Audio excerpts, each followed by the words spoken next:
a professora Amanda Dasile e vou ensinar para vocês biologia. Essa aula será sobre ciclos biogeoquímicos, tá? Biogeoquímicos, então envolve biologia, geografia e química. O primeiro ciclo que eu vou explicar será o ciclo da água. Gente, a água é muito importante, né? Nosso corpo é praticamente feito de água, mais de 70% do nosso corpo é água.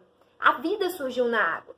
Então, não tem como um ser vivo não precisar da água, tá? Porque a nossa base, ela foi feita para precisar da água, tá? Então, as reações químicas, né? Tudo acontece ali na água, na presença da água. A gente precisa de uma quantidade de água nas nossas células, que se você tiver menos do que essa quantidade mínima, você entra em processo de desidratação, tá? E a gente pode até morrer, né, desidratado. Você pode ficar um bom tempo assim, sem comer, mas sem beber água, né, só 3 dias você dura no máximo. E como é que é o ciclo, né? Os ciclos, eles se renovam, tá? Por exemplo, a gente bebe a água, né? A gente utiliza a água da onde? Dos rios, água potável. Só que como é que é esse ciclo? Ela evapora, né? Então ela evapora dos rios, de mares. A gente mesmo ocorre transpiração e evapora a água, né? Da gente, dos animais, das plantas, vegetais também, tem transpiração. E vai formar o quê? Vai formar as nuvens, tá? As nuvens, elas vão entrar no processo de precipitação. O que é precipitação? É quando a chuva cai, tá? O que a gente chama de chuva é a precipitação. E quando essa água, ela cai, né, na precipitação, ela vai para as grandes montanhas, né? Forma as nascentes, vai para o solo absorve, vai para o lençol freático, vai para os rios, mares e oceanos. Porém, nós temos uma quantidade mínima, tá, de água potável, que é o que a gente pode consumir, tá? Ó, vou colocar aqui para vocês. 2,5% da água do planeta é água doce.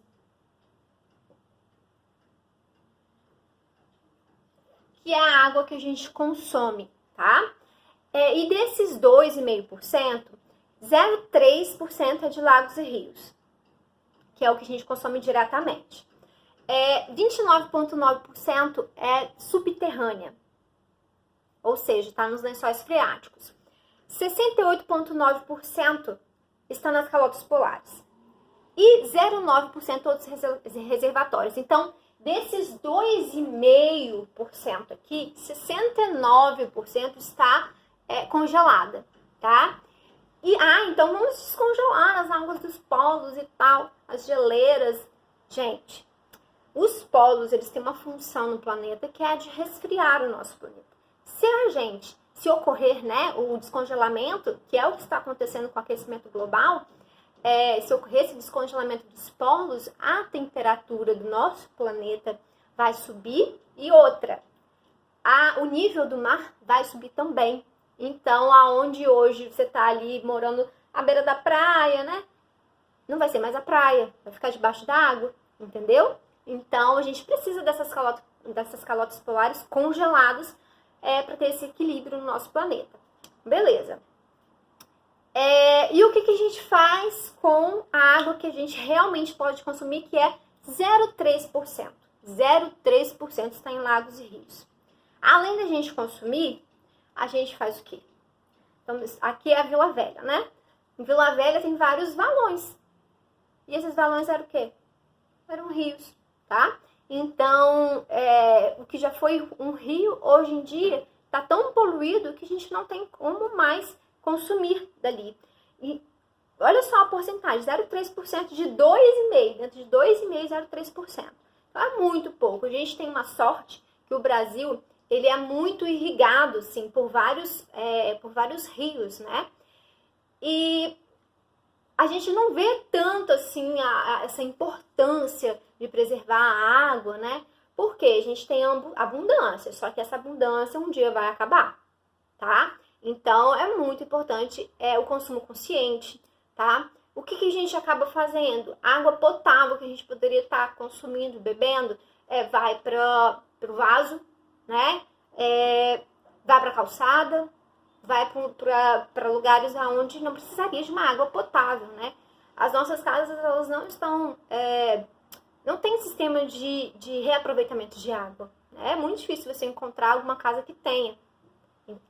Seria muito importante reaproveitar a água do chuveiro, colocar de alguma forma algum reaproveitamento da água da pia no vaso, né? Porque você lava a mão, pode ir direto pro vaso para dar descarga ali na urina, nas fezes. Seria alguma forma de reaproveitar. É muito importante, tá, gente? Apesar de a gente estar num país onde tem muitos rios, é um bem finito, tá? A água pode acabar sim. Por quê? Porque a gente está poluindo. Vai chover, né? Ocorre a precipitação, que faz parte do ciclo da água. Aí chove, né? Precipita, evapora de novo, forma as nuvens, aí precipita. Só que a gente não consegue consumir do valão, consegue? A gente não consegue consumir de águas poluídas. A gente não consegue consumir, por exemplo, no rio lá no Mariana, que foi devastado, né? Pela barragem que arrebentou. Porque, apesar dela parecer que já está limpa, não está com tanto barro, ela tem metais pesados.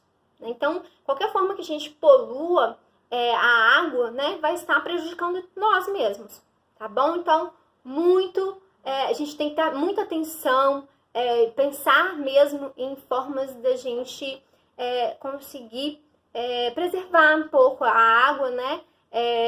Fazer com que a gente tenha algumas formas de reaproveitamento da água, tá bom? E evitar o desperdício, beleza? Agora vamos para outro ciclo.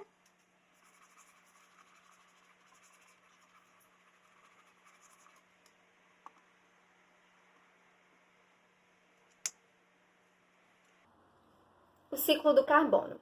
O carbono, gente, o maior reservatório de carbono é o nosso corpo, tá?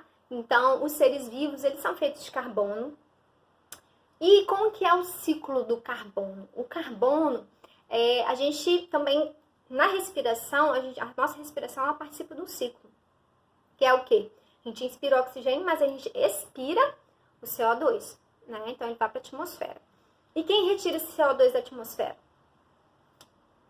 A fotossíntese, tá? Então, a fotossíntese, ela faz parte do ciclo do carbono, né? Então, respiração e fotossíntese. Respiração, fotossíntese, tá? Então, tá lá a árvore, ela está absorvendo o CO2. Tá lá a pessoa, uma menininha, e ela está o quê? Eliminando o CO2, tá? Então, a gente elimina e a fotossíntese captura na atmosfera. Só que tem um porém, né? Como eu falei com vocês, o nosso corpo, né, os seres vivos, eles são feitos de carbono. Quando nós somos liberados na atmosfera, a gente libera o nosso carbono também, tá? E quando a gente é queimado, né, o corpo, os restos orgânicos de algum ser vivo, ele é queimado, esse carbono é liberado na atmosfera. Então, vamos lá. Qual a grande questão do ciclo do carbono? É a utilização de combustíveis fósseis. O que são fósseis? Lembra que fósseis são restos, né, de seres vivos, né? Pode ser até vestígios. Mas no caso dos combustíveis, são restos de seres vivos. Seres vivos que viveram há milhões de anos atrás, tá? Há mais de uns 300 milhões de anos. E o que acontece? Quando morre, né, ele fica ali no solo. Só que o movimento das placas tectônicas, o movimento do solo, erosão, etc., esses restos de seres vivos, de plantas, de animais que viveram há milhões de anos atrás, eles foram se depositando, ficando lá embaixo, bem fundo, né, no nosso planeta. Então, quanto mais fundo fica, mais pressão é exercida ali. Quando exerce essa pressão, esses restos, eles foram transformados nesse óleo viscoso que é o petróleo, tá? Então, quando a gente queima o petróleo a gente faz o quê? Faz gasolina, né? Até borracha, plástico. Quando é queimado esses produtos aí do petróleo, a gente está liberando carbono. Então, os carros, por causa de gasolina e tudo, indústrias também utilizam combustíveis fósseis, carvão mineral também é outro combustível fóssil, gás natural. Então, o que acontece? A gente elimina uma quantidade muito absurda de gás carbônico na atmosfera de uma vez, né? E a fotossíntese ela não consegue capturar isso, essa quantidade muito grande, tá? Então, quem faz fotossíntese? Cianobactérias, plantas e algas. Algas não são plantas e plantas não são algas, tá? E as algas são realmente responsáveis pela maior parte do oxigênio que existe aqui no nosso planeta. Mas beleza, elas não dão conta, tá? De capturar essa quantidade de CO2 que está sendo lançado na atmosfera. Então, o carbono, ele pode causar efeitos que a gente vê hoje, tá? Que é o aquecimento global, chuva ácida, buraco na camada de ozônio, tá? Efeito estufa, tudo em decorrente do quê? Do que a gente faz utilizando esses gases fósseis, lançando eles na atmosfera. Outra forma também é a própria queimada, né? Uma queimada numa floresta, né? Também você está queimando um ser vivo que é feito de carbono. Então, você também está liberando ele na atmosfera, tá bom? Agora, vamos falar sobre o oxigênio, tá?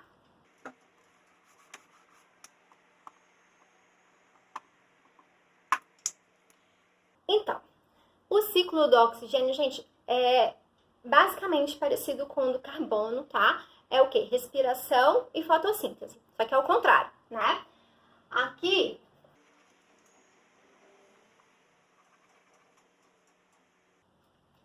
a menininha, ela tá respirando o oxigênio, tá? Então, ela tá recebendo esse oxigênio da atmosfera e os seres fotossintetizantes estão produzindo o oxigênio, tá? Através da fotossíntese, tá? Então, esse é basicamente o ciclo do oxigênio no nosso planeta.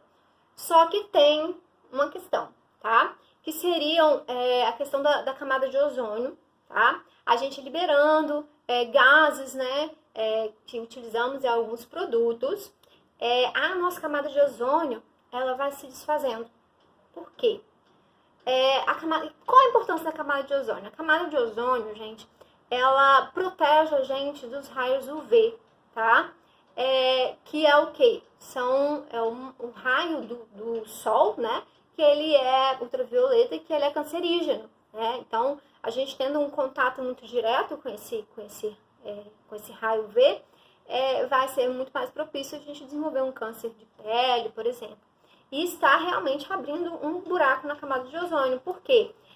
Pelos gases que a gente lança na atmosfera, tá? Então, a gente interfere aí nesse ciclo de alguma forma, dessa forma, tá bom? Os gases que interferem, né, na camada de ozônio são chamados gases clorofluorcarbonos, CFC, tá? Que a gente encontra em alguns produtos, geladeira, ar-condicionado, etc. Agora eu vou falar de um outro ciclo, que é o ciclo do nitrogênio.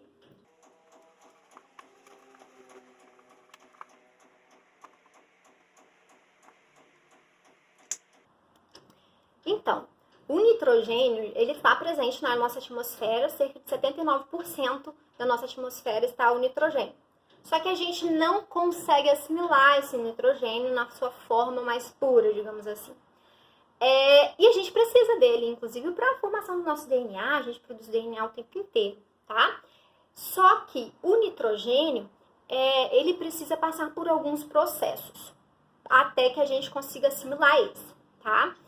Então, tem um processo chamado biofixação, tá? Que são feitos através de algumas bactérias que a gente chama de bactérias nitrificantes, tá? Essas bactérias, elas vão transformar esse nitrogênio. Essas bactérias, elas ficam no solo, tá? Tipo, tá lá as raízes da planta e tem as bactérias no solo. Essas bactérias, elas vão fazer um processo chamado de nitrificação, transformar esse nitrogênio em nitrito. Depois esse nitrito ele sofre outro processo, que aí transforma em nitrato, tá?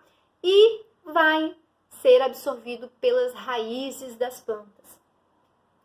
Aí, como que chega até a gente? Através da cadeia alimentar. Então, os animais, eles só conseguem esse nitrogênio, essa fonte de nitrogênio, quando eles se alimentam da planta.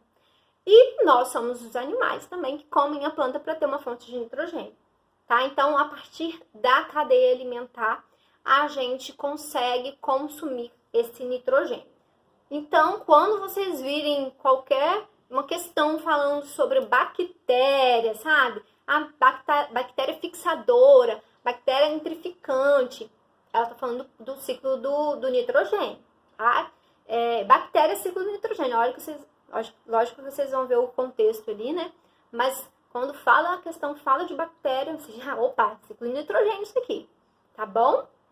E é isso, assim, esses são os 4, né, principais ciclos, tá? Óbvio que tem mais, tem ciclo do fósforo, mas esses são os que caem mais nas questões, né? Estão mais presentes aí no Enem, por exemplo. Tá bom? Muito obrigada pela atenção e até a próxima. Tchau, tchau.